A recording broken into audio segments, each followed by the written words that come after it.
The monster which appears behind the curtain is Charles Ogle. He was the first Frankenstein in film history.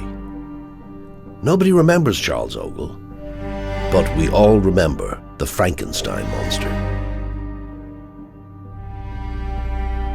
None of the monsters which appeared in the following film adaptations of Mary Shelley's work resemble the Charles Ogle monster. Well, maybe one did. And like Mr. Ogle, behind that mask, there is a man that nobody knows. Sometimes, the most anonymous person can hide the most amazing story.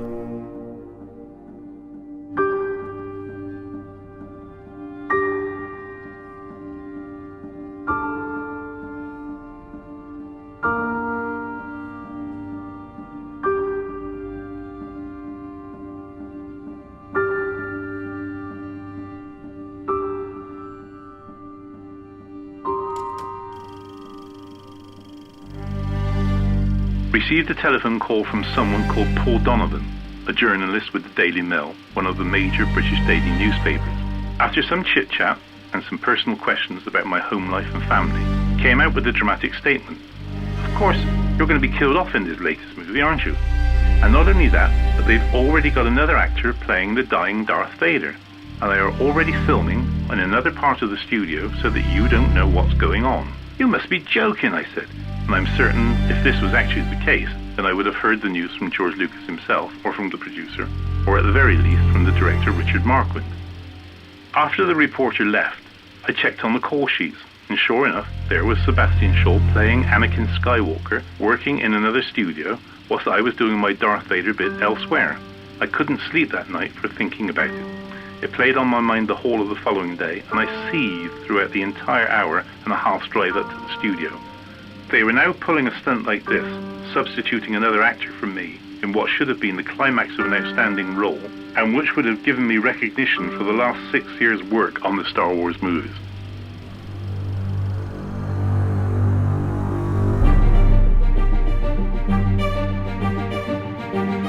When you think of Star Wars, first thing you think of Darth Vader. He stands right out. Without a shadow of a doubt, Darth Vader made Star Wars. Well, he's the worst villain ever. He's just a bad guy. He's just full of just evil. His power, his fear, he controls very well. He's definitely gave new definition to the word villain. He is the character that symbolizes the real villainy. The ultimate villain, definitely. You know, there's no other villains out there that can beat Darth Vader, really, is there? George Lucas was able to create a character who was truly evil and yet fitted into a family entertainment film. That's one of the reasons I think the film was so popular. And a lot of kids really love the Darth Vader character. I mean, most people can recognize Vader just from a silhouette. You don't have to see the whole three-dimensional thing, just the outline, and people would know it's Vader. It's one of the most powerful pop culture images from the 20th century, you know, as the Mickey Mouse ears or the Coca-Cola bottle of Marilyn Monroe. I can't think of anyone else that, you know, even comes close. You know, when you think evil, intimidating, you know, that's Vader. It's just synonymous with him. Everyone knows who is Darth Vader. Any place you go around the world and you show a picture of Darth Vader, they know who he is. But who is the man behind the most famous mask in movie history?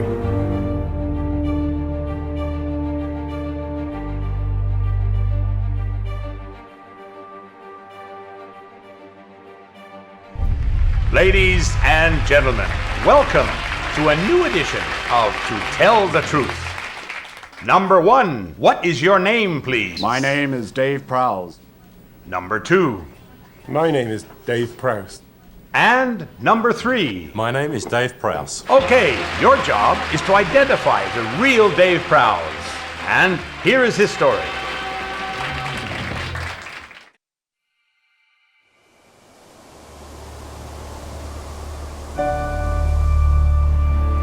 Every good story needs a great villain. Our villain does not come from a distant world, nor is he the result of a Machiavellian plan conceived by a mad doctor. Our villain was born almost 80 years ago in a poor neighborhood in the city of Bristol, England. As far as my earliest memories, when my father died, I was 2, Dave was 4, my sister was about 7, so it was a fairly poor background. Dave was so big, I mean, he was about 6'7" and, 18 odd stone. In the 1950s, that was gigantic. We didn't have any money in those days, so consequently, the training was done in a back garden, and we often didn't have proper weights. I remember sort of growing up and having a huge father. He used to put you in the crusher, he used to put you between his legs and squeeze you, and then his rough beard he would rub up against you and tickle you, and you would never be able to escape because he was so strong. Well, it was a bit embarrassing sometimes, especially when he used to take over the sitting room at home, and with my mother sat there, and then he would drape out the windows with all kinds of things, cover it himself with oil, and have some guy come along and take photographs. It was pretty embarrassing for me, but my mother didn't know what to think of it at all, as he was slimmed down in his tiny little costume, flexing his muscles. This was at the early beginnings, because my mother didn't have a clue what was going on, But the first time I met him, I was kind of like taken back. He's a big guy, big as me, strong, and you have respect for that because it takes a lot for a tall bodybuilder, a guy, to be very successful. But eventually he became British heavyweight champion and then entered the Mr. Universe contest, and I think that was when he himself could see, wow, this is where I'm going.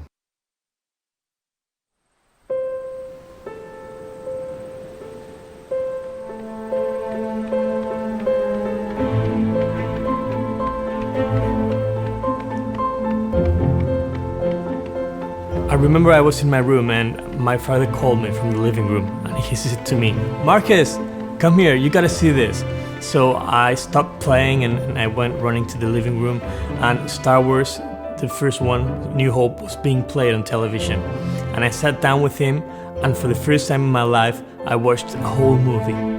He had this Darth Vader mask, and he was wearing the mask everywhere, all the time. And he didn't even once or twice, several times, he went to school with that mask.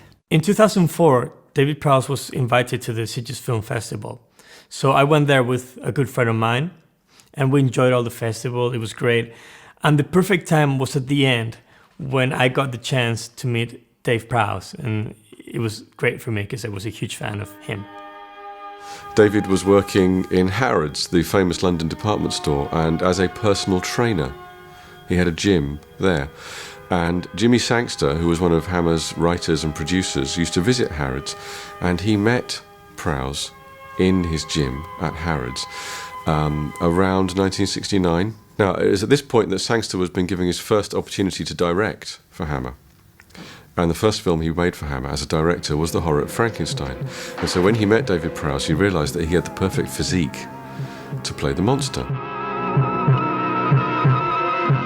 Hammer films were a very important feature of the British film industry at the time of their glory years in the 50s through the 60s. After that, he made a film called Vampire Circus for the director Robert Young. This was a less significant role. And then finally, he played the monster, again, a very different monster, for Terence Fisher, who is widely regarded as Hammer's most important director.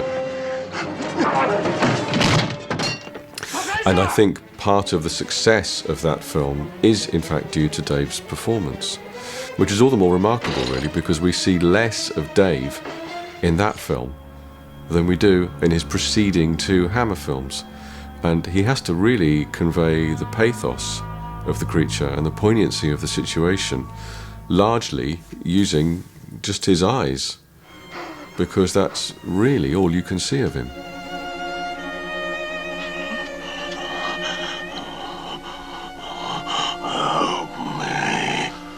But he was always playing monsters, so very seldom did he play the scenes where he was himself.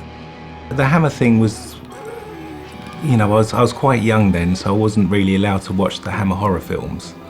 But the shows like the Benny Hill and the Two Ronnies, watched those. I remember watching those with everyone. The mighty Tonka! Mighty tough, I show you. Even though he did a lot of Series B movies, at the 60s and 70s and TV shows, he got his first big opportunity at Stanley Kubrick's Clockwork Orange. I really enjoyed my association with Stanley and A Clockwork Orange. Having worked for Stanley, I became accepted for the first time as Dave Prowse the actor, rather than the heavy or the muscle man roles, which I played throughout my career. David Prowse played a Superman character on a Max Factor commercial. So years later, he found out that they were doing the Superman movie and they were gonna shoot a Superman movie. So he cast himself for the role. Sometime later, Richard Donner, the director of the film, called David Prowse and said, "You are gonna build up, you are gonna train Christopher Reeve, a young actor that is actually going to play Superman." I would think that the worst part, though, was having to get physically fit to play Superman, because I wasn't very healthy when I started out. And in fact, they brought along a coach of the British Olympic track Dave team. Prowse, yeah. But no, at first it was an Olympic coach from the British team. And then, you know, he said, well, I don't know what you can do with this guy. He looks too skinny to me. He looks like a, you know, string bean. And so they went over his head and got Dave Prowse, who, if you saw Star Wars, he was... Yeah, we had Dave on the program. Did he? Actually, Well, and he was telling us how he worked you out. Well, that was the hardest part, because we used to go into the gym for 2 hours every evening after shooting all day and lift weights, you know, for 2 hours. And he started out by having me lift every weight I possibly could, adding 5 pounds more and 5 pounds more, until finally I just couldn't even move. And he said, right, that's where we start.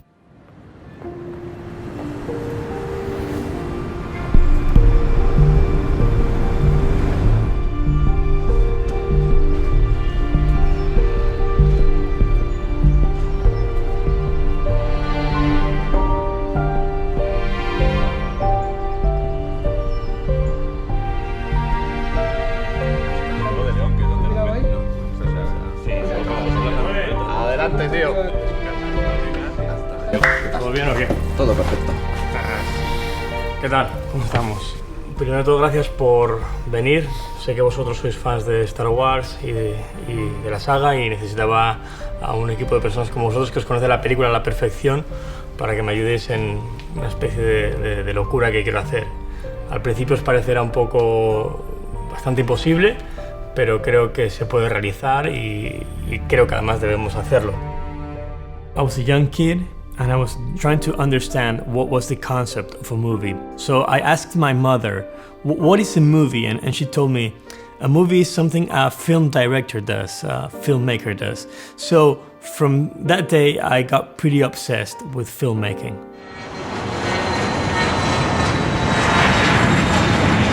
Well, I had worked with Francis Coppola several times in the Roger Corman films that we made, and Francis wanted me to produce Apocalypse Now with George directing, and we had several discussions about that, and that out of that grew the fact that Columbia Pictures was not really interested in financing it at the time, because the Vietnam War was still in progress and they decided it was too controversial. So George and I shifted to another project, which was his idea for a science fiction film in the model of Flash Gordon. I was asked to go down to John Mollow's office down in the wardrobe department, and he showed me just a drawing from one angle, just a line drawing, no shading, to show 3-dimension, and it was the new character that I was to start working on, and the character was Darth Vader. When George Lucas made Star Wars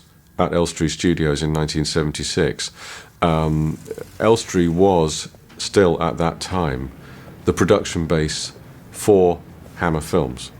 And the casting director of Star Wars, Irene Lamb, would have seen, at Elstree Studios, would have seen the corridors lined with pictures of the Hammer stars. She read the script and looked through all of the people that we needed, and one of the requirements was to try to find the tallest people that we could find. Obviously, when George Lucas came to cast Darth Vader, he wanted somebody with a major, imposing physical presence. He wanted a big man, you know, who could fill out that very scary black silhouette that Darth Vader has. There was nobody better in the British film industry in 1976 than David Prowse for that job.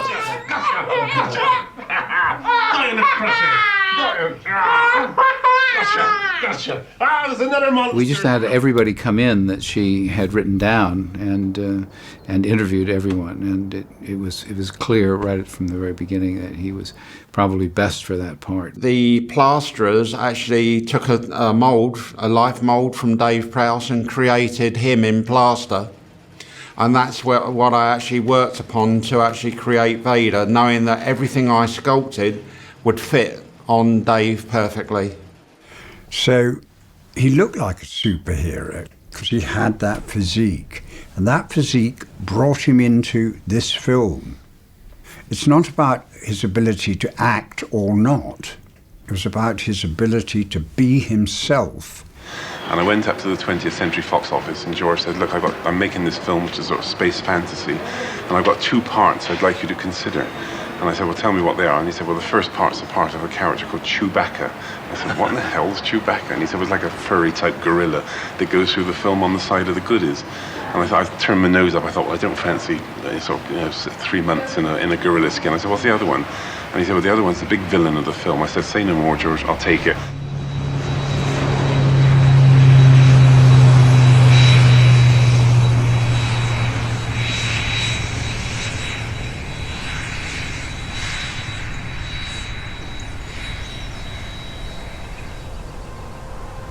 Ladies and gentlemen, welcome to London. We inform you that we have land prior to the scheduled time of arrival.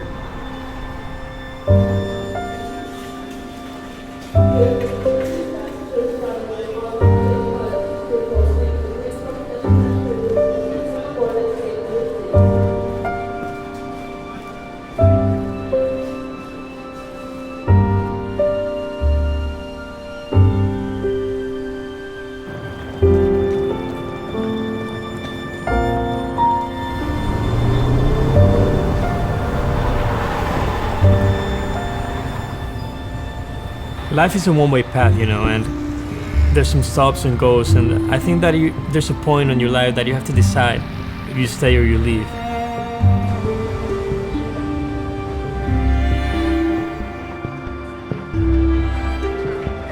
Since I met Prowse in 2004, there has been this idea that has been running my mind, and now I think it's the perfect time, so I want to propose Dave something that no one ever has proposed him.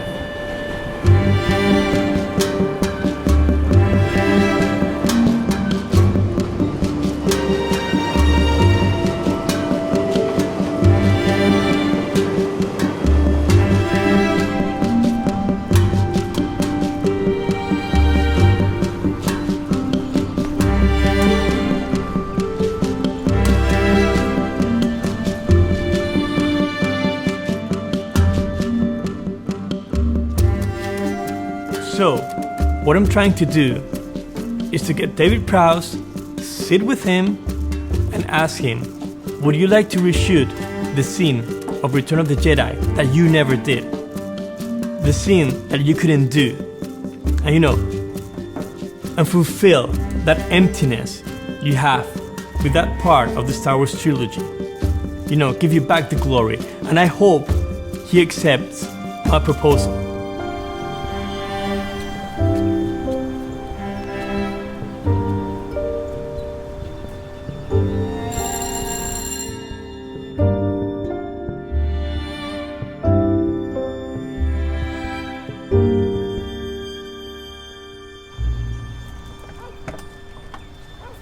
Mr. Prowse, Good morning. Good morning. Welcome to sunny Croydon. Sunny Croydon. Yeah, sunny but cold. Yeah, are you coming in? Well, long time no Please, see. come in. Come on, Yeah, let's go. yeah.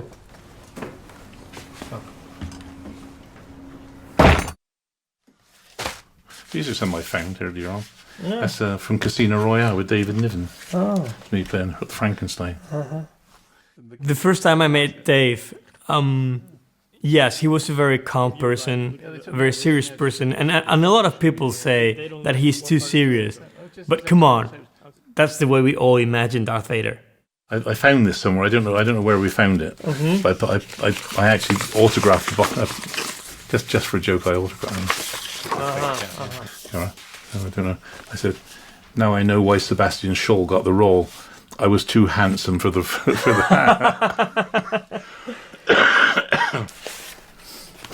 maybe it should be you. Yeah, it should have been. Yeah, definitely. Yeah. Fair. Okay, everyone's ready? And camera, rolling. Okay, David. Let me call you David for this conversation. I'm here because I want to do your proposal, but before that, I need to know what's your relation now with Lucasfilm. Nil.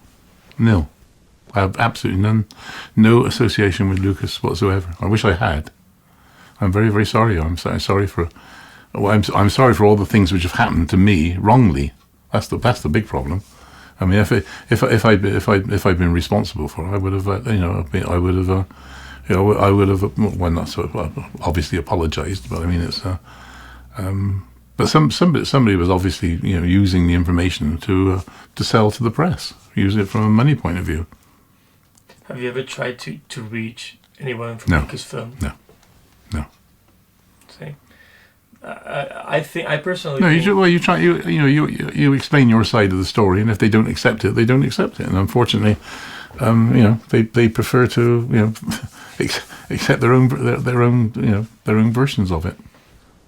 Okay, David, I understand, but to truly understand the whole story, I need to know everything from the beginning.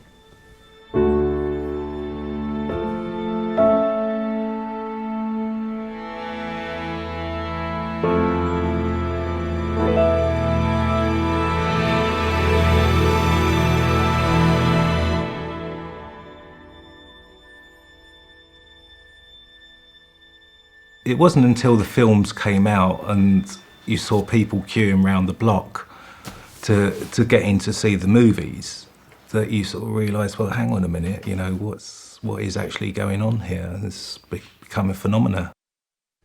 But when it opened, it did something amazing, that we'd never seen before, and none of us anticipated it. I went to the premiere in Leicester Square in London. Millennium Falcon went overhead, and you're in a seat and in a cinema, and big cinema screen with a wraparound screen, and this thing went over our heads, or it felt as though it did, and it went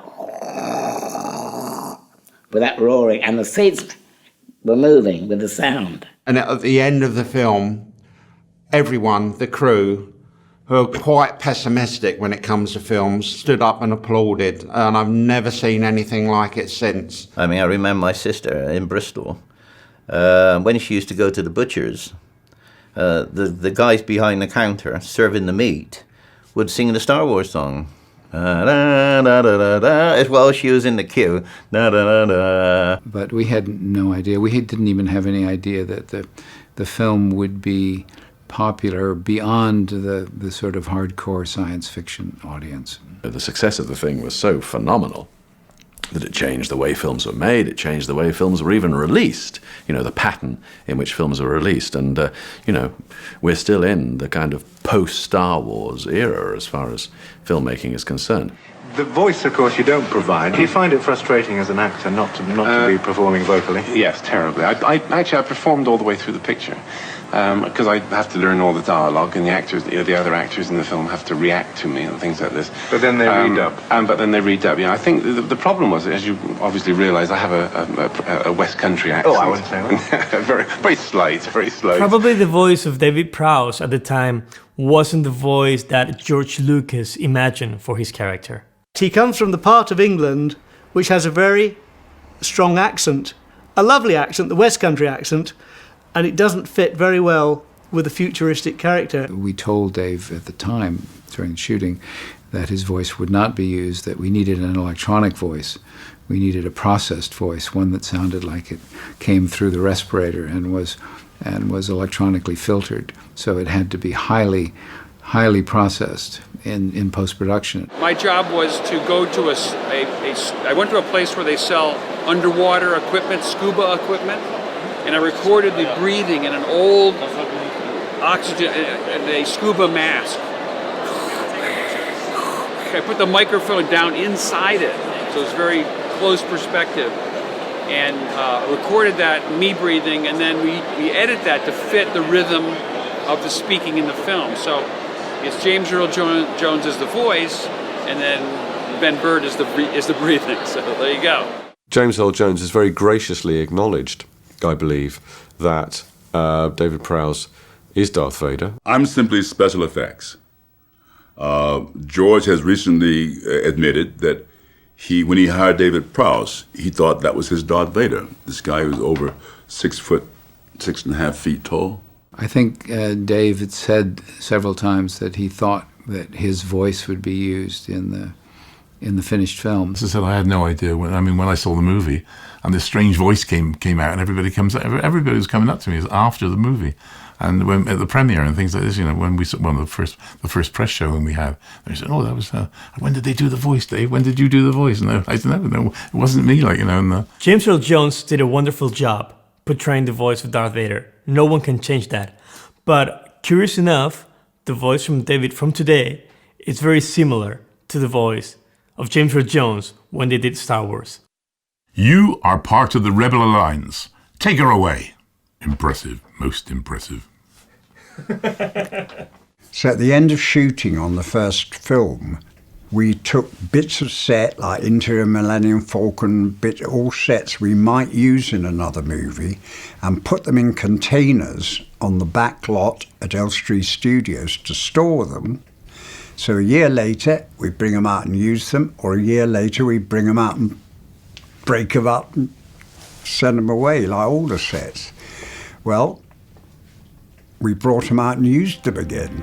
Once upon a time in a film studio far away, they decided to make a science fiction film, and they saw that it was good. So they made a sequel, and that was even better. That amazing film is called The Empire Strikes Back. I think it's the best of all six. But if you think you had everything in that, you had so much going. You had comedy, you had thrills, you had everything, and that film drove for the next film. I think probably it's more down to the time spent working with the characters. It turns the normal model of a big epic film on its head by placing the big action scene at the beginning. The way that the characters just blend and meld, they evolve right in front of your eyes. It was the whole look of the film. It was the cinematography of the film as well. It's hard to explain unless you watch it. I mean, you've seen it, you know. The characters, you fall in love with them so easily. It's just, I don't know how to explain it. It was the way that George Lucas and Gary Kurtz, the producer, and Irving Kershner, the director, color-coded the film. The storyline on it was just awesome. The director who did it was awesome on it. I mean, visiting other planets, actually, other things, just the way the whole thing lines up. You end up in a cloud city and everything else like that. Just awesome. It's the best directed. It's got the best actors in it, I think. It's got the best storyline. I think it's the most polished out of all the movies. It's darker as well. Empire. You got a taste of what Vader could do in the first one. In Star Wars. But in Empire, you really saw what he's capable of. In the first film, he's probably only in maybe 10, 12 minutes of the whole film. But he has a much bigger part in the second film. I enjoyed working on the movie. I enjoyed working with Irving Kershner, who was a very nice director, nice guy to work with. The true Star Wars fan film that you have to always go back and watch. If no one's ever seen Star Wars, they have to watch The Empire Strikes Back first.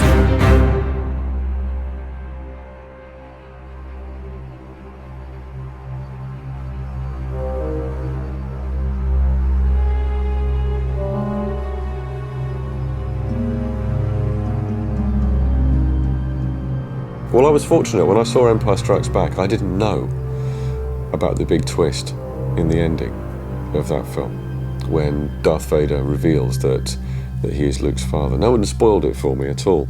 And so it was an astonishing thing, absolutely astonishing. It is the biggest movie twist ever, because that moment, especially when you're a kid, you don't know that's coming. It defines the entire trilogy, and it set the tone for all the future Star Wars, everything. People started calling me Luke from there on in. So, it's a bit of a nickname is Luke for me. It was a brilliant piece of volte-face, if you like. It was a complete turnaround, and it was perfect because that's the nature of the film. I am your father. My understanding is that when the confrontation between Darth Vader and Luke Skywalker was filmed, my understanding is that David Prowse was given different dialogue in that scene. In the script, it was written at the final moments between Luke and Vader, at the lightsaber duel, that Darth Vader was going to say, Obi-Wan killed your father. And then Luke was going to yell, no, it's impossible, and then commit suicide. And when they were filming that scene that particular day, Larry Kasdan and George Lucas came to the set and talking privately with Irving Kershner. And we've got this idea, what if Darth Vader is Luke's father? Why this was done, I don't know. It was possibly to ensure that the big revelation, the big twist in the film was kept a secret even from the cast members who were taking part in it. We didn't tell anyone. We didn't tell Dave or Mark or anybody. That was added in post-production, so that there wasn't anyone on the set except George and I who knew that that's the way the scene was going to play. My understanding equally is that David Prowse only discovered that Darth Vader was Luke's father when he actually saw the finished film with the dialogue that had been dubbed. I didn't know I was Luke Skywalker's father until I went to the cinema and saw it in the movie. During the creation and research of this documentary, we found out interview that they did to Dave Prowse in 1977 after Star Wars A New Hope was released. And on that interview, they asked him if there was going to be another Star Wars movie, and he said, yes, I hope so. So when they asked him for the possible plot, he said that it would be a great idea if Darth Vader could be the father of Luke Skywalker. When we were shooting the first film, there was no feeling that there would be any other films. It was intended to be a single film, and that was it. And when it was released and popular, and Fox decided they liked the idea of a sequel, then the sequels were written. The funny thing is that interview was made before Leigh Brackett wrote the first draft of The Empire Strikes Back, and obviously before the film was shot. I remember that particular interview, that it wasn't, I told Dave that I didn't think that he should do those because they were potentially damaging to the projects. So my question is, did he accidentally had one of the greatest ideas in movie history? Do you know who was the person who had the idea, the original idea, to make the big bad villain of the film the father of the hero? I can only assume it was George Lucas. He never discussed it with me. I can't really remember exactly how that came up, but it was clear that the drama needed to move that way to allow the rest of the story to play out, so that Luke's dilemma in dealing with Darth Vader had to be brought to the forefront of how the story was told. Well, how did they know there was going to be a lightsaber duel? How did they know there was going to be a lightsaber duel? You said it. You advanced it. You advanced it. It was something you said, and you advanced it. And it's not only impossible he knew that information. It's impossible he knew that there was going to be a second movie. I don't know where it's come from. He doesn't remember the interview today, or what he said. Remember, this was a very long time ago. It was purely brought out of his imagination, because it certainly wasn't a thing that any of us knew about. So maybe he's got an ability, almost psychic, to see a future event. So it was a guess. It was a great guess. Yeah, absolutely. It was annoying, I suppose, that he was even talking about it, because it was the wrong time to mention it at all. So if he didn't know about it, it was a guess? It was a guess, yes. So you go Darth Vader and Luke Skywalker the young hero in the first part, the first film played by Mark Hamill, are hooked up in a do-or-die lightsaber duel when Luke learns that Darth is in fact his long-lost father. Well, I mean, well, Luke learns from Darth Vader. But I mean,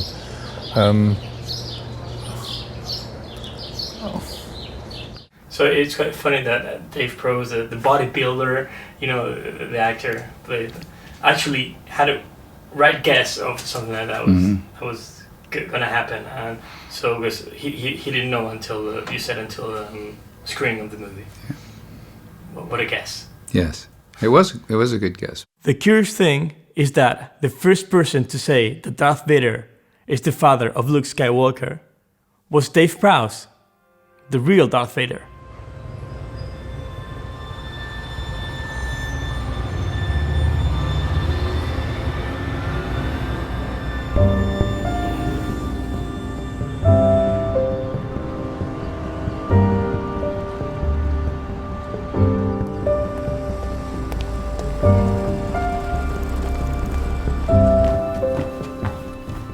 Eddie. How you doing? Yeah. Oh. Okay. Let me show you this. Okay. What I'm going to show you is what I told you before, what I want to recreate. And I think that you're the person that can help me do this. You may think it's a little bit crazy or it's very risky, but I think we can do it. Let me show you this.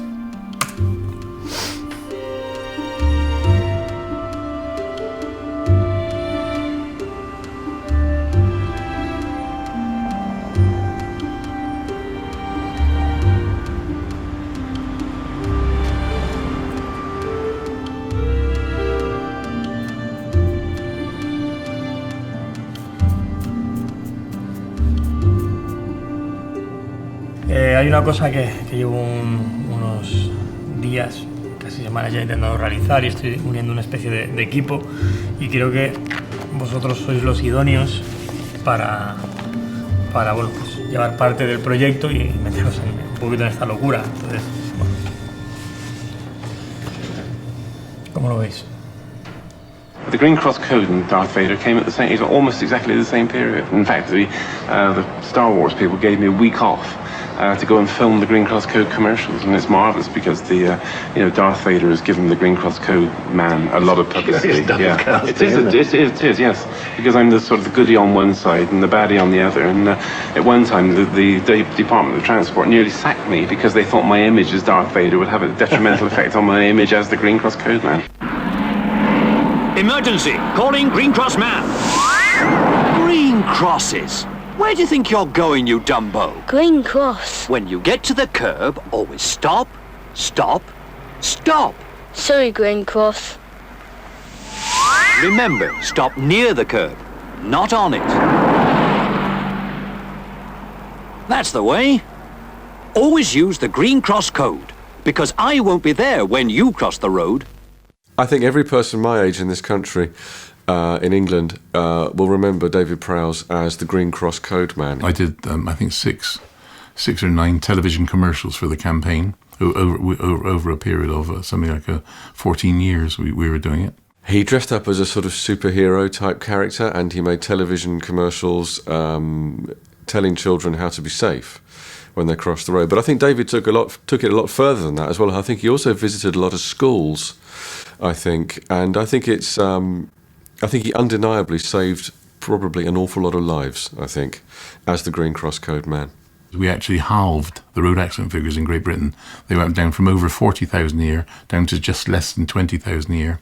It was an amazing campaign. He used to be given vehicles to travel around the country to go to all these different schools. But at one point he had a Bedford van, and he had it all painted with his figure on the side with the green cross and the little robot as well. And yeah, that was quite embarrassing. So, I mean, even today you can still hear people in their middle age singing a Green Cross Code tune. When there is no traffic coming, walk straight across. looking and listening as you cross. He's the Green Cross Road man. He wants you to be safe, and you can if you stop, look, listen.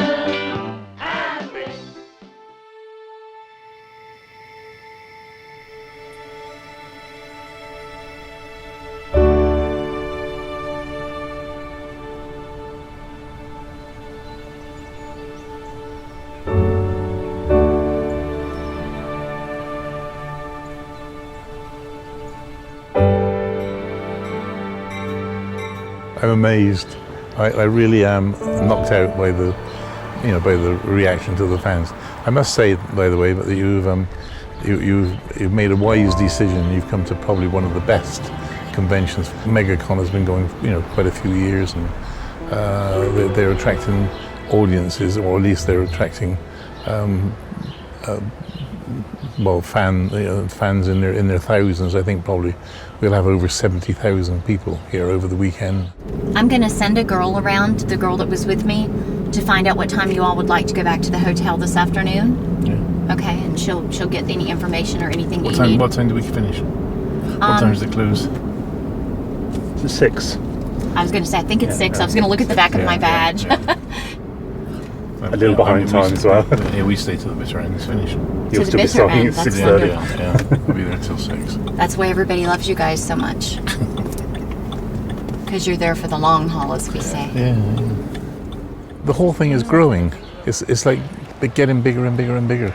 It's the fan reaction, like a few years ago, was fairly mundane. Like I was Dave Prowse, and I've been in quite a few movies, and one of which was Star Wars. But now, of course, Star Wars is Star Wars is now regarded as one of the ultimate sci-fi movies of all time.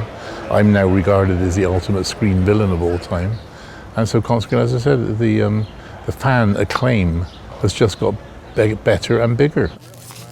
It's not hard work at all. It's a very rewarding work, and you get the appreciation from older people like myself who've been going to the cinema for donkey's years and things like this. You get children who love the scene, who love the films, and their parents, and it's just a knockout scene. It really is. Hello, good morning. This is Jeremy Bullock, CNN, downtown Florida. Well, as you can see, it's beginning to get rather busy here.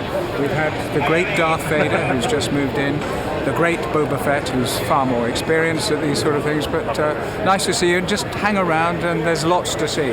Huge hall, nobody coming in at all. I think there's sunbathing, but we'll see you later on. Thanks. Ladies and gentlemen, the real, the only, a true international legend, Mr. David Rose!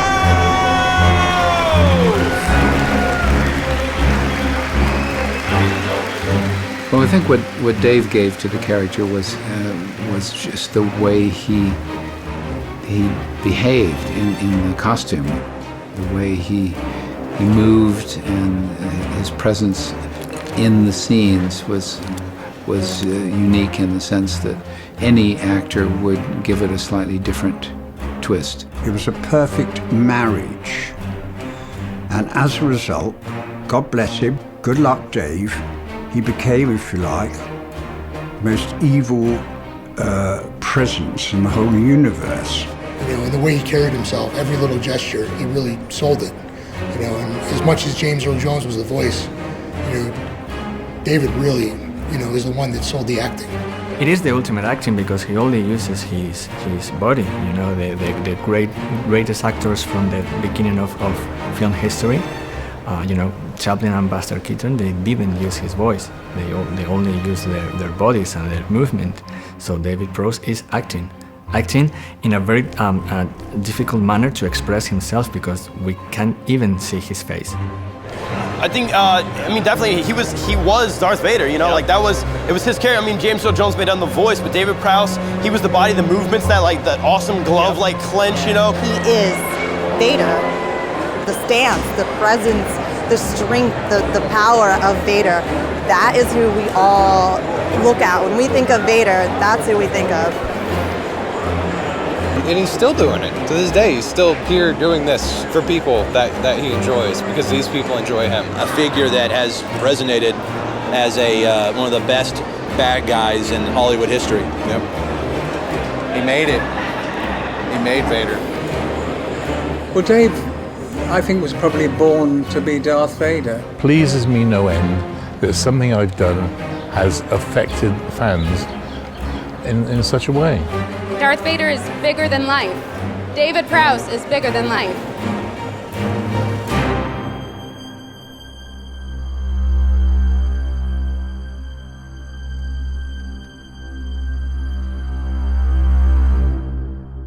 I didn't really feel that I could contribute anything more to Jedi, because I didn't like the way the script was going, and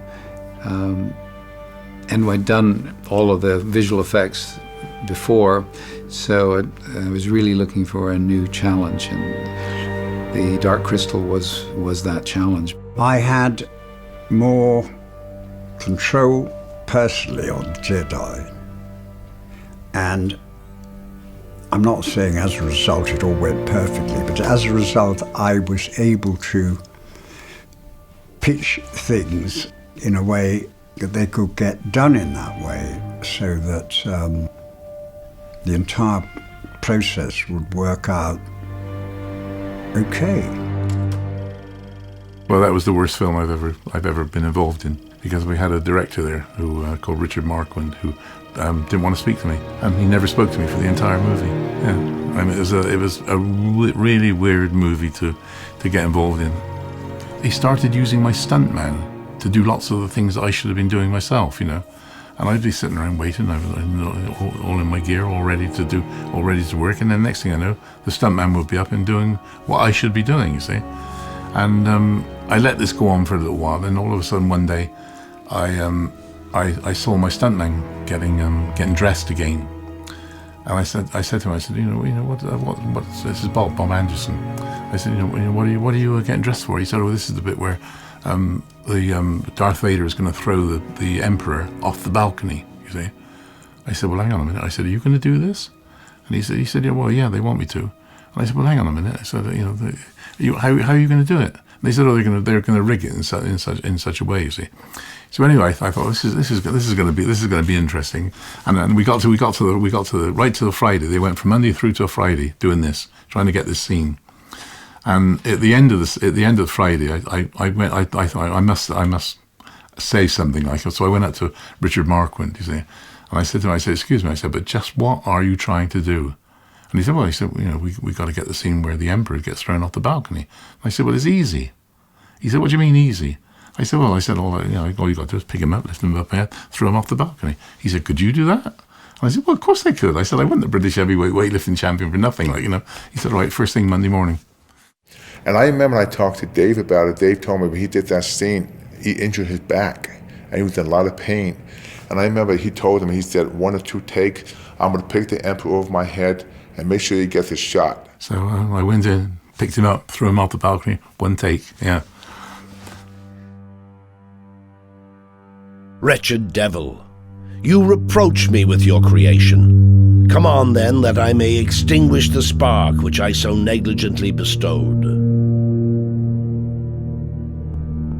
In Return of the Jedi, when Darth Vader's helmet is removed, it's not David Prowse that we see underneath, which I think was a source of some disappointment to him. It's the classically trained Sebastian Shaw. Dave wasn't involved in those things because it wasn't right. I didn't want Dave to know, personally, I didn't want Dave to know what we were doing, because he had a tendency sometimes to talk to the press, which wasn't okay for this particular revelation. So I know that he had a bit of a thing about Return of the Jedi and that, but how can I put it?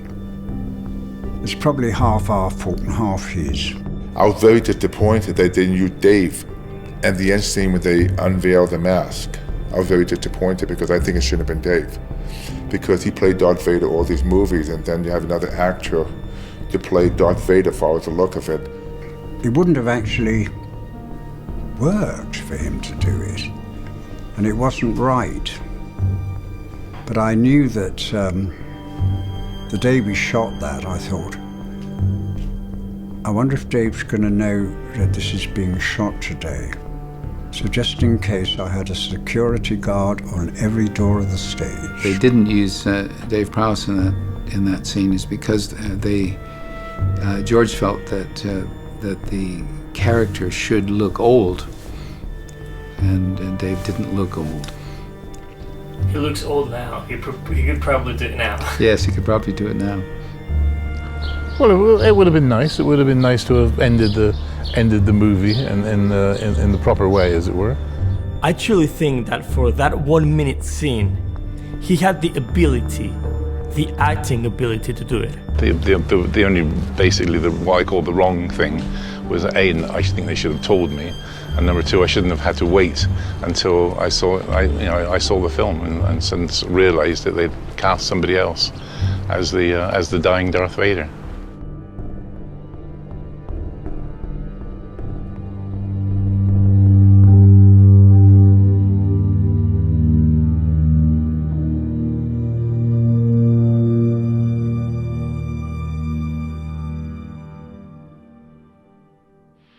When I arrived, I was immediately told to report to George Lucas's office, and I was confronted by George, who had that morning's copy of the Daily Mail in his hands. There, on page 3, in bold headlines, it states, "Darth Vader to be killed off in the next Star Wars movie," and a subheading which reads, "In an exclusive interview with Dave Prowse." No matter what I said, George wouldn't believe me. If he had only thought about the situation, he would have soon realised that it wasn't me who was giving information, or more likely selling it, to the press. The article, the Daily Mail, was a pretty big reason for George Lucas to get upset with Dave Prowse. Because on that interview, David Prowse supposedly revealed the end of George Lucas' trilogy. So, me, as a director, if one of my actors actually revealed the end of my film, I would get very upset too. So I can understand George Lucas getting angry.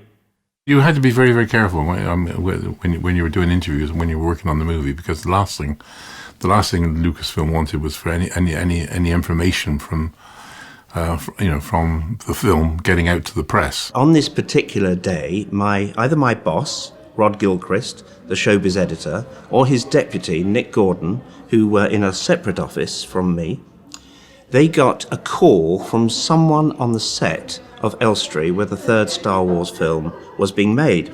I don't know who this person was. It was either a technician or an extra. But unfortunately, once again, I got the blame for it.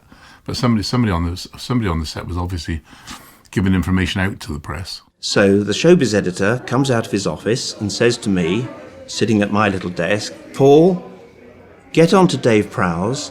We've had this tip that they're killing off his character. Does he know about it? What does he think about it?" Because obviously if that can be stood up, as we say, if that can be substantiated, that's a very big story. So if somebody asked me if I was getting killed off in the movie, I couldn't have said yes or no. I would never have answered the question. The last thing I would want to do is incriminate myself any deeper than I was with Lucasfilm in the first instance. So, I can't remember how I got onto Dave Prowse, whether I went to see him or whether I called him. And he said, "I know nothing about this at all, but they make a habit of not telling me things." When they came to episodes 2 and 3, they were absolutely paranoid about secrecy. And as I said, so all you used to get your pages used to get motorcycled down to you the night before. Then you had to sign to say that you'd received your pages, and then you had to learn your lines overnight. And then the following day, you used to have to go to the studio and take your pages with you, hand your pages back into the studio, and then you do your little bit of filming during the day. But so I never ever had any information to say that I was going to be killed off in the movie.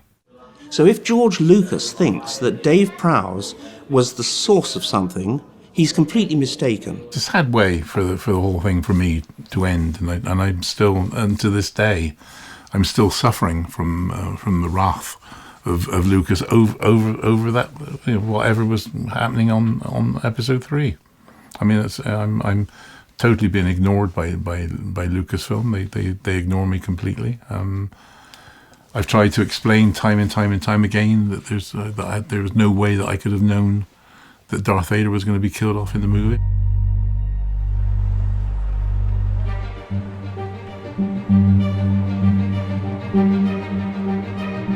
I think the phenomena of the conventions is a really interesting one. I know there are a lot of fans out there. They like the idea of being able to talk to the actors and getting them to sign an autograph for them that they can have at home. I think that's great.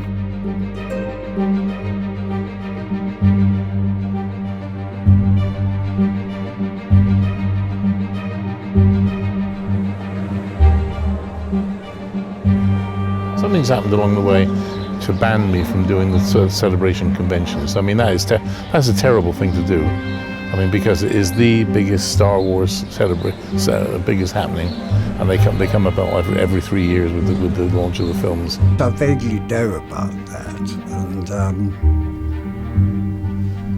I can't tell you 100% why, but I think it's to do with his saying to the press things he shouldn't do. I missed him here. Yeah, and I heard in the last days that he also said that he would come to here, but no one asked him to come here to celebration, and I think it's not good. I saw him a year ago in Holland at a smaller convention, so I got lucky to meet him.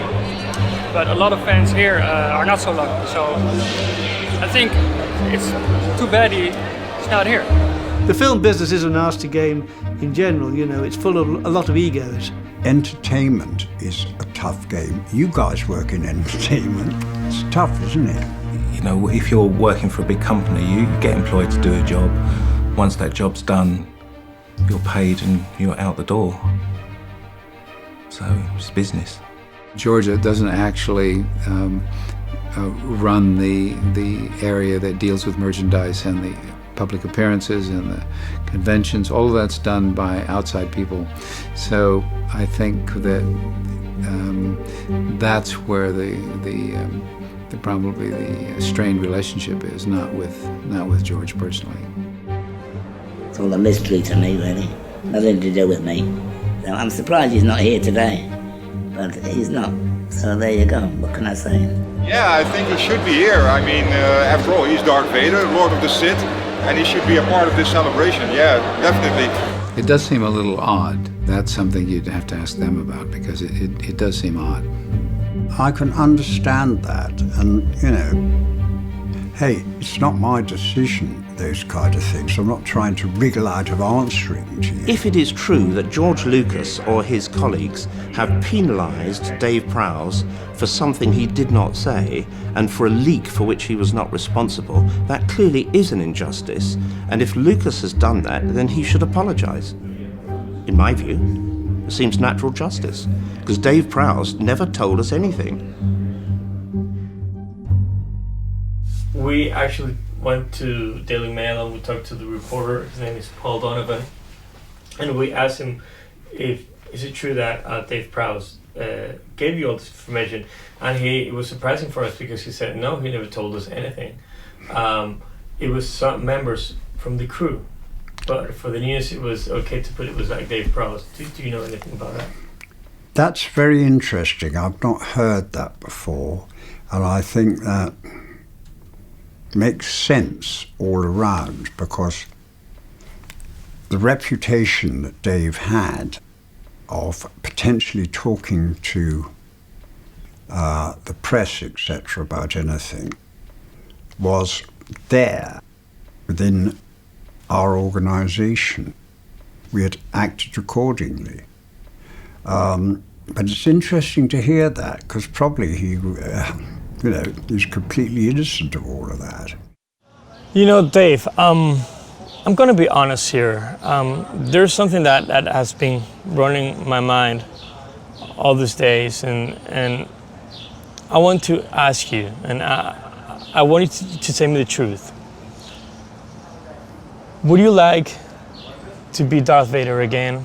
Would you like to reshoot the scene of Darth Vader's death, the dying Darth Vader, and have me as a director and reshoot it again?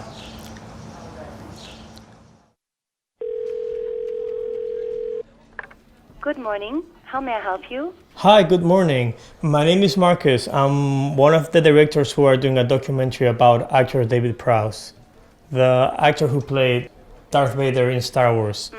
Yes, I would like to know with who do I have to speak to get permission for a reshoot of one of the scenes of Episode 6, Return of the Jedi. Yes, just hold the line, please. Thank you.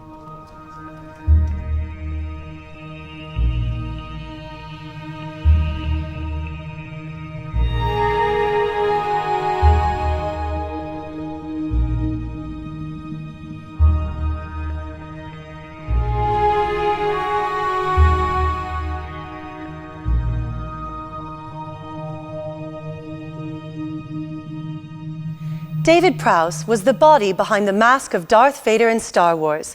Bigger than life, dodging and swinging the laser sword, bad guy fighting the good.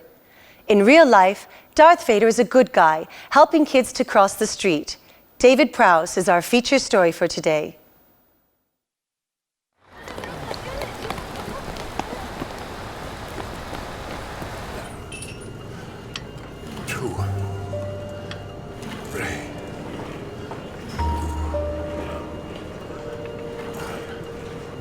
I have a strange situation whereby everybody thinks that because I'm Darth Vader, that my whole family should be involved in Darth Vader and everything which is happening to me. There should be some sort of involvement in them, but it's quite strange where, particularly with my family. I mean, my wife basically wants nothing to do publicity-wise with Darth Vader and everything else, and I think she gets sick and tired of Darth Vader. Constantly being teased and constantly being asked for autographs, and whenever Dad used to drop us off at school, he'd be mobbed. I used to get to the school playground and they used to run away, gone.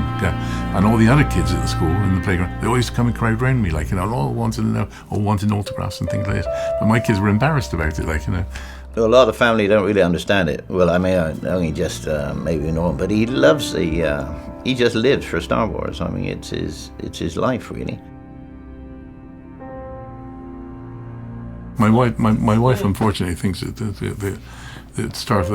Darth Vader is an intrusion into our married life. That's her opinion, you know. She feels that my life is taken over completely by Darth Vader to the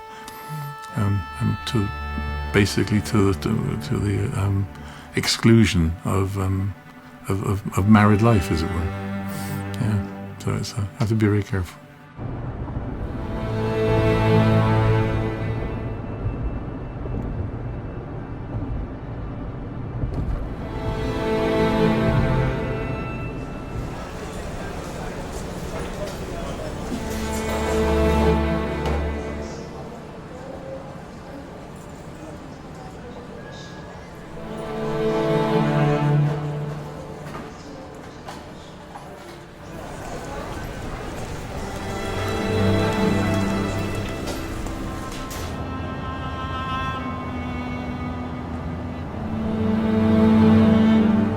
Attention passengers, we've now reached our destination. We hope you enjoyed the flight and have a nice day. Every good story needs a great villain. But the best villain is the one who, on his deathbed, having failed in his evil plan to rule the world, looks for redemption. And while the inexorable passage of time heralds his inevitable end, he seeks a second chance, a new hope. Even if they don't let me reshoot that scene, even if we haven't got permission to show it, I think that we're gonna do it. Because David Prowse, he's 80 years old now, and if we don't do it now, we're not gonna do it never. You know, it's not gonna work. So I think now's the time, because we have a great team who wants to do it. We have the ability to do it. and it's something that we want to do, and no one's going to stop us. And we think it's the perfect time to give David Prowse the glory that he didn't have, the recognition he didn't have 35 years ago.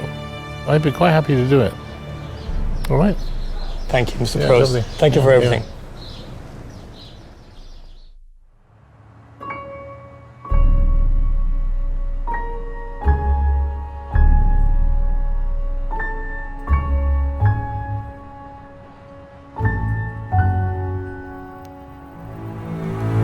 Okay guys, thank you for coming here. A long time ago in a galaxy far, far away, this scene was already shot.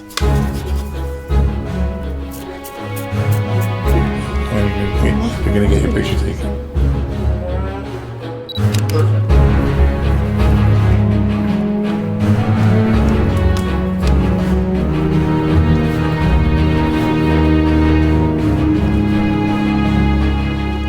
Now we're going to do it again for a special occasion. It's not only special for me, it's not only special for you, I think it's special for David Prowse that he's being dressed right now.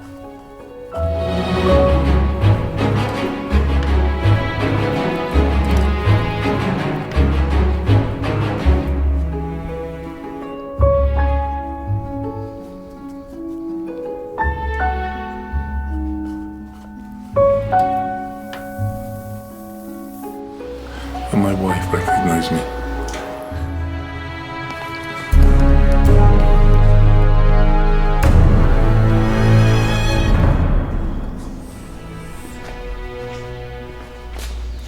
Bueno, ¿qué te parece?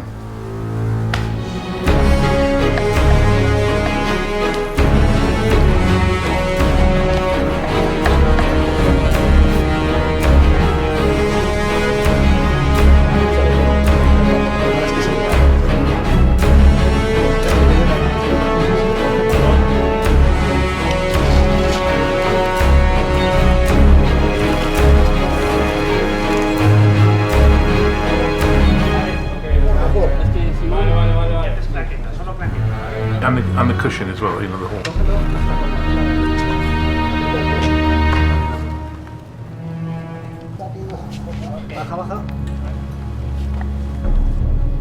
Wide your shadows and camera rolling.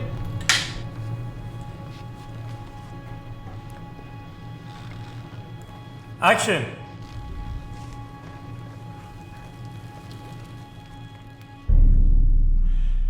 Will the real Dave Prowse please stand up?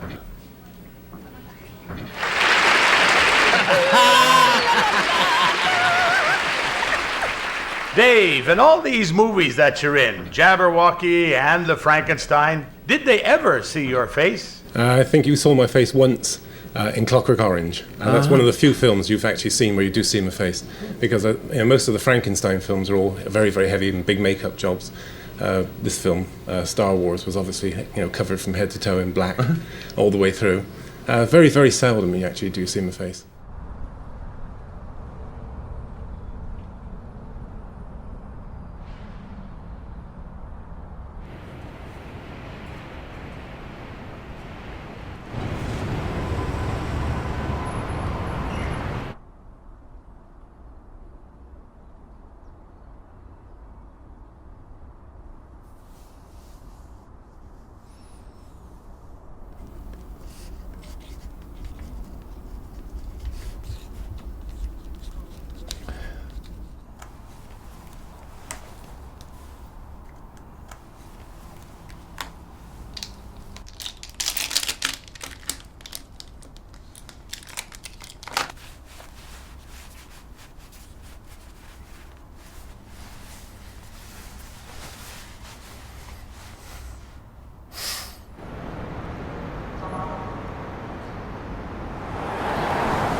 Muchísimas gracias por estar aquí, es un honor para nosotros que hayáis podido venir y os vamos a mostrar una secuencia que hemos rodado. Es algo que debíamos hacer y creemos que hace justicia a una gran injusticia. Entonces, muchísimas gracias, espero que lo disfrutéis. Estad atentos porque probablemente sea la única vez que lo podamos mostrar, así que sentiros afortunados y bueno, que la fuerza nos acompañe. Gracias. Dave, good morning. How are you doing? Very well, very well. All the fans are inside waiting for you. You mean both of them? Yeah. How was the ride? Fine? Yeah, lovely. Great, great. Yeah, Thank you very much, Dave. Nice taxi driver. Okay.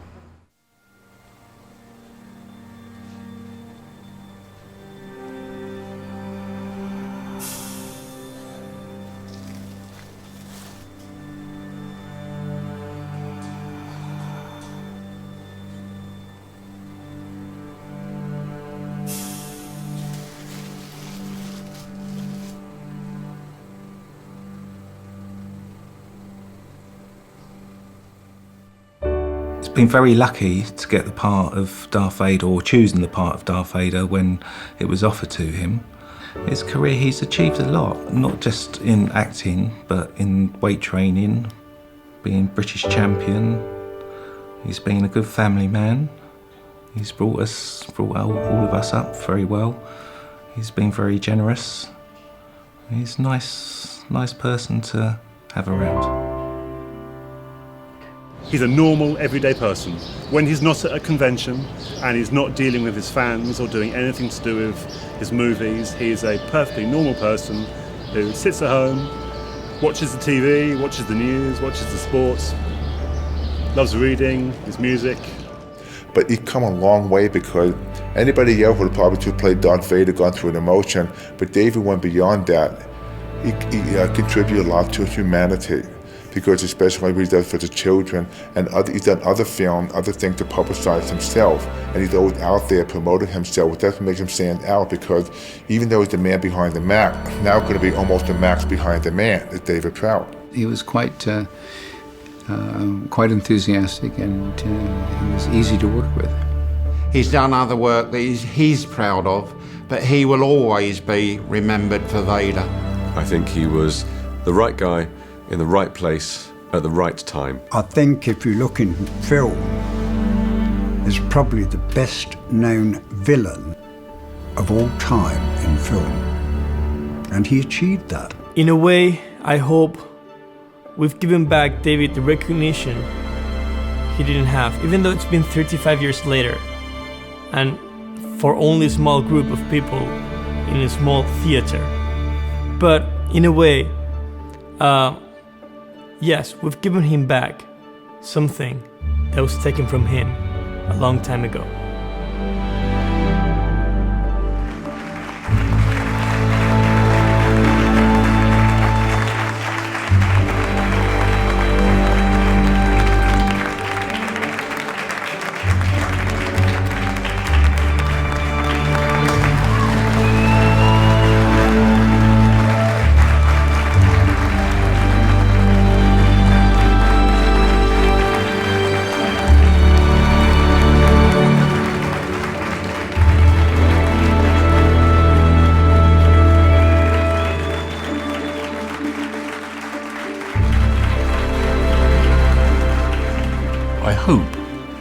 I hope I'm like a goodwill ambassador for Lucasfilm and Star Wars, you know. So.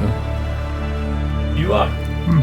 Well, I like to think I am, you know, but whether Lucasfilm appreciates what I do, I don't know.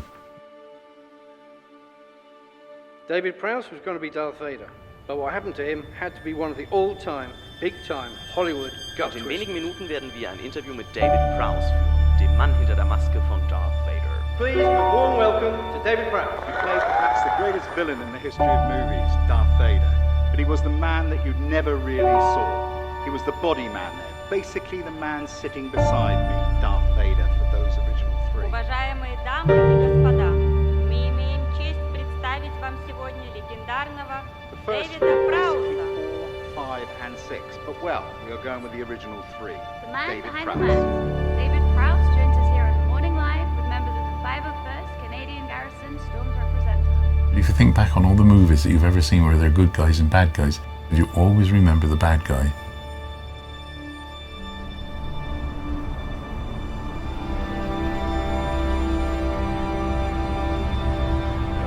Thank you. It's been a great job. Thanks.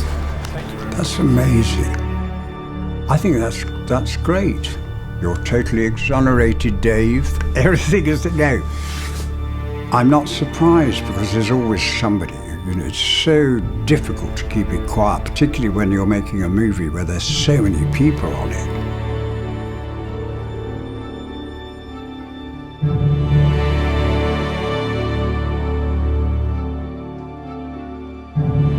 Mr. Dave Prowse for services to charity and to road safety.